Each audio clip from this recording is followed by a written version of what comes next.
කැමට පැතුවේ.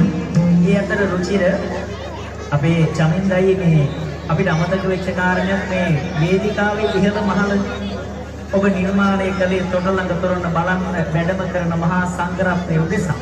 ඉතින් ඈත මට පේනවා මම හිතන්නේ මේ මහා ජනතාව මැද අපේ හාමුදුරුවෝ මේ තොරණ ළඟට වැඩම කරලා වැඩ ඉන්නවා. ඔබ වහන්සේලා අපිට පෙනුනේ නැති වුණත් අපේ හඬ ඇහෙනවා ඇති කියලා අපි විශ්වාස කරනවා. අපේ මේ කාර්යාලයේ මැදින් මේ අපේ ඉන්න වේදිකාවේ ඉහළ මහලක් ආසන දාලා සකසලා තියෙනවා.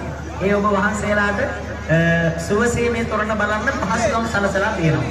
ඒ නිසා අපිට මේක හැම වෙලේම මතක් කරන්න බැරි වුණත් මේ තොරණ බලන්න ඇවිල්ලා ඉන්න වැඩම කරලා ඉන්න මහා සංඝරත්නයට අපි